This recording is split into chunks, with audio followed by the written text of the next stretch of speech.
Welcome to the Super Over at the end of the first day of the third Test match here at Seddon Park. Harmy, we need more than 6 balls, but I'll limit us to that. Let's start with the New Zealand top order. The fact that Tom Latham made 60 and there were 40s for Will Young and Kane Williamson is more of a credit to the England bowlers for persevering, isn't it, rather than criticism to them for making starts and not kicking on. Absolutely. I think it was tough to bat on first session. I thought, if anything, the ball did a bit too much for England and maybe strive too hard. For the overpitch and the short ball, they were getting punished. But the ball was doing enough to encourage the England bowlers in that first session. I wouldn't say they fluffed their lines. I don't think they did. I think they did what natural comes to you when you don't get a wicket when you've won the toss and bowled first. There is something there. You go striving for them, and sometimes when you go striving for them, you go boundary, and that's the beauty about the way this effort has been throughout this today. Is when the middle period and it was tougher. I'm not saying they didn't have to work hard for their wickets, because you always have to do in Test cricket. You always have to work hard. But I think the effort they've put in over the course of the last couple of weeks, I think they got rewarded for all that effort by some cheap wickets by New Zealand in the middle of the afternoon. It's what I call an Uber wicket, Harmy. If you're going to drive, be very careful. Well, otherwise, take an Uber.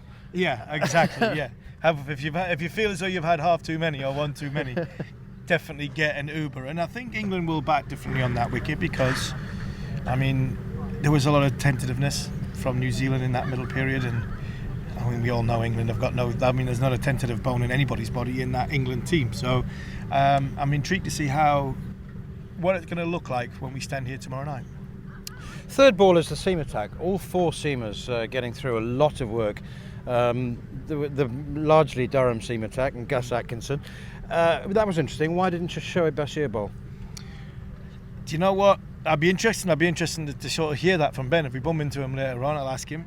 I think it's largely the fact that every time he thought Bashir was going to come into the attack, England took a wicket, and seamers looked as though they were, in that middle period, they were doing a good job at holding the game and let New Zealand dig a little bit of a bigger hole, a little bit of a bigger hole. And I think because the seamers were doing that, I think Ben's reluctancy to go to the spin was probably that was evident in that middle period. And I also think the seamers were going fine. I think they were going well. They worked really, really hard. I didn't think they hit the straps in the first hour, but after that, on the wicket, which was getting a little bit easier to bat on, a little bit more placid of a pace, as well as sort of as the ball got soft, I think the seamers worked really, really hard today. Okay, Mitchell Santner, 50 not out at the end. That rather changed things. But apart from just the runs, he showed that if you do commit to your shot, really commit to your shots. See, I was a bit worried about the England top order, thinking if the ball's not coming onto the bat like it isn't, but they won't be half-hearted and caught in two minds, will they? Like the New Zealand top order. Mitchell Santner showed the way. Mitch Santner come out with a plan. Short ball, I'm going to hit it at its highest point. Not going to try and be sort of tentative. Not going to try and keep it down. If I get caught on the boundary, I've come in with a plan, and I'm trying to hit this thing for 6. That's the way England are going to go about their job. And when they pitched it up, he didn't try and hit it. I didn't try and get over the top of it and hit it on the floor. I mean, when it was there, he just kept going with it from a forceful point of view. So Mitch Santner came out with a plan, an aggressive plan, because of circumstance dictated that, because of the tail end he was batting with. And that's the way England play. So I'm going to be really intrigued to see how New Zealand go on that surface, because it looked as though when it was tough, and when it was tough going in that middle period, England stuck to a plan and bowled in an area where it put the New Zealanders under a little bit of pressure, and they couldn't handle that pressure, and they give their wicket away. I don't think England will allow New Zealand to bowl that sort of plan because of the nature of the way England play. Fifth ball is Tim Southee. 3 sixes, a 4 and out. And he's on 98 sixes along with Chris Gayle.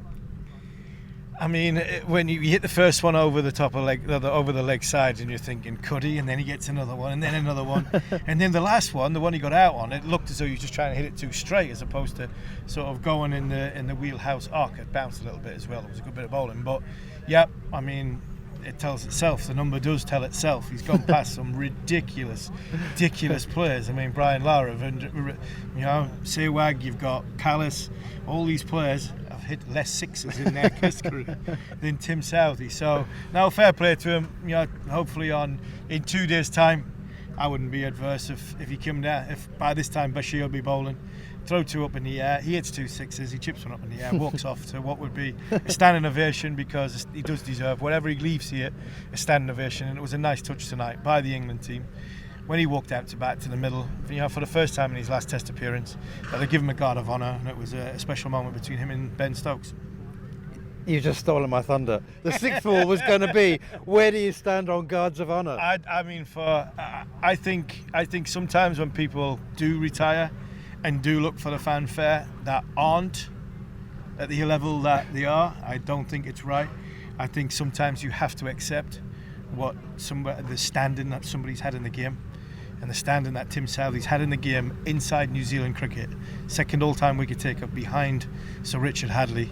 I think that says everything. A country, a nation that doesn't play a lot of Test match cricket, has played nearly 100. He played 107 times, 106, 107 times, maybe he's more.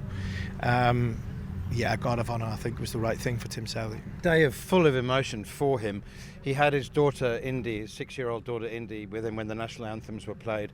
It all was a bit overwhelming for her, wasn't it? She had no interest in being there. I don't know why. Yeah, exactly. But it was nice, though. It was nice. Yeah, it was a lovely touch. And then the guard of honour from the England players when he went out to bat. He said before the Test match started, in his umpteenth interview, he said it's a day you hope never comes. Are you beginning to, or are you grateful that you didn't mind it when that day came? Yeah, I didn't mind it when that day come. I'd had enough. I'd had enough. I'd had enough when that day come. Jimmy Anderson, Tim Southee, they haven't clearly had enough, and I'm sure he'll go and play in other tournaments around the world, and good luck to him.